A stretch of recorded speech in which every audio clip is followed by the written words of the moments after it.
Well, the Israeli military has once again attacked several targets in Gaza, killing at least 46 Palestinians in just the past 24 hours.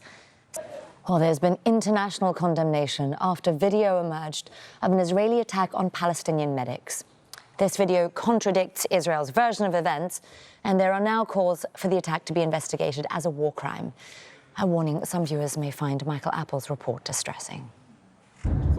Well, the Israeli military says it will carry out a thorough investigation into the discrepancy between that published video and the initial accounts from troops. Noor O'Day has more details from Amman in Jordan. She's there because the Israeli government and the Palestinian Authority have banned Al Jazeera from reporting inside Israel and the occupied West Bank. Well, human rights lawyer Jeffrey Nice worked at the International Criminal Tribunal for the former Yugoslavia. He says Western powers should be putting more pressure on Israel.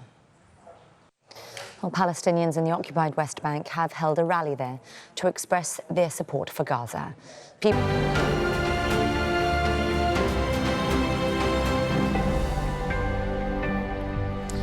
State media in Myanmar says the death toll from last week's magnitude 7.7 earthquake has now reached nearly 3,500. The UN describes the destruction there as staggering and accuses the military junta of restricting aid to areas it doesn't control. The army is at war with several armed groups in parts of the country. Well, still ahead on this Al Jazeera News Hour. Welcome back. You're watching Al Jazeera. I'm Nastasya Tay here in Doha. Let's remind you of our top stories. Well, African nations have been hit by some of the highest tariffs announced by US President Donald Trump. The small, landlocked Kingdom of Lesotho faces a 50% levy on goods that are heading to the US, and that's put its textile industry in serious peril as farmers... Well, the Broadway show Good Night and Good Luck has set a new box office record, topping $3.3 million in ticket sales in just 1 week.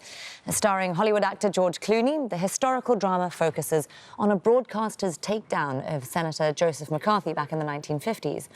But it also touches on themes that are relevant today, as Kristen Salumi reports from New York.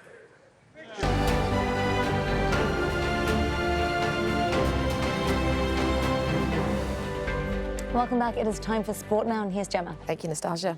Thanks so much, Gemma. Well, that's it from me for this news hour, but don't go away. I'll be back in just a couple of minutes with much more of the day's news. Do stay with us here on Al Jazeera.